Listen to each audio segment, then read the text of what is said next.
Number 2, factorize y squared minus 23y plus 90. Solution.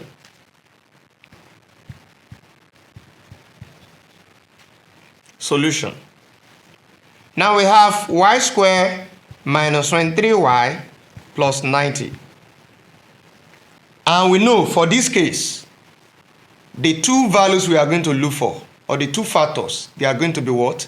Negative numbers. We don't need to disturb ourselves about positive numbers. So in that case, the sum of factors is the middle term. Sum of factors. And that is negative minus 23y, and the product of factors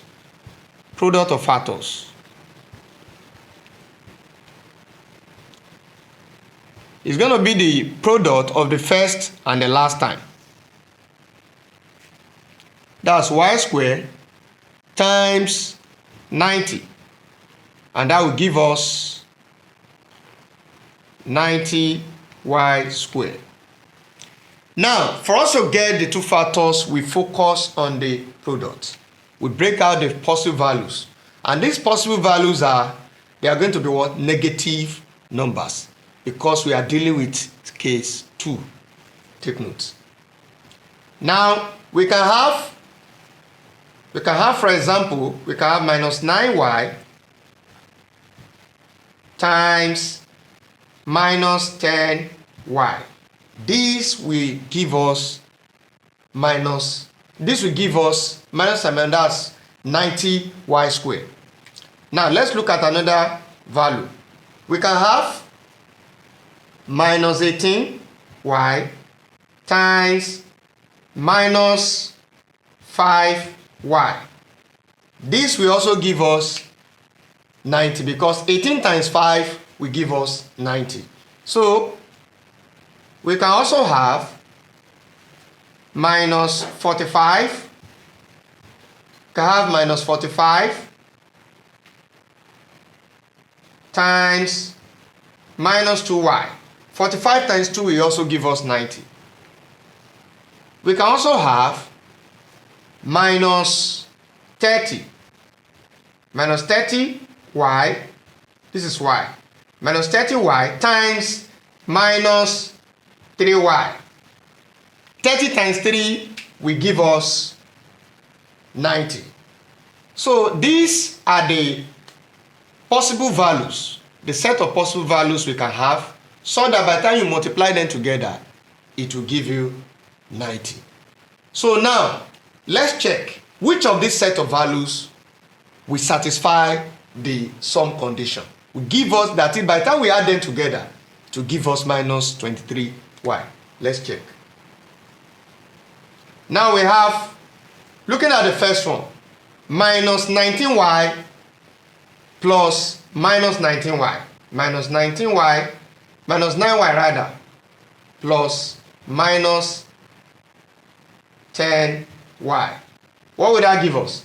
This will give us minus 19y. Does not satisfy the sum of factors. So this one is out of it. Now let's check. The next one, this is for the first one. The next one, we have minus 18. Minus 18y plus minus 5y. Minus 18 plus minus 5. 18 plus 5 normally, that is 23. Now we have minus 18 plus minus 5. That will give us minus 23. So minus 18y minus 5y is minus 23y. Now, we don't need to disturb ourselves with other set of values because we have gotten the sum of factor that we are looking for. So this satisfies the sum of factors, minus 18y and minus 5y. So this will now represent our new middle terms. So now we have here y squared from the main question, y squared. Instead of writing minus 23y, we write minus 18y, then we have minus 5y, and we have plus 90.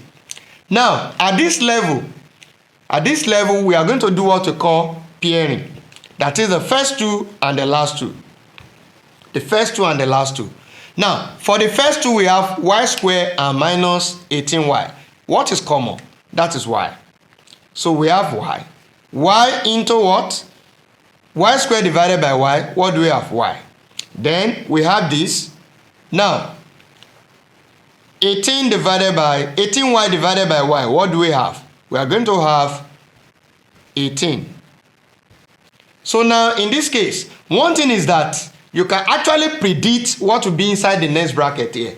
Because what is inside the first bracket must be the same thing as the second bracket. Now let me show you an illustration about how you can actually get that. Now in this case, for the second one, minus 5 and 90, what is the common factor? I said it, minus is a factor of plus. So in that case, you are going to have minus. Once the first one is minus and the second one is plus, you have to consider minus. So here we have minus 5 because the highest common factor between 5 and 90 is 5. So we have minus 5. So we bring it out. So copy this one and paste it here. Let's see. Because the first set must be the same thing as the second set. Now let's check it out if it's correct. How do you know that it's correct? Minus 5 times y. Minus 5y. Minus 5 times minus 18. Minus times minus plus. 5 times 18, 90. You can see that is correct. So that's another fast way of getting what you have inside this bracket. Now, since you are having the same thing, then you pick one of them, y minus 18, into bracket what? What do we have? You combine this. That's y minus what? 5. Now the answer is y minus 18 into bracket y minus 5. That is the solution to the problem.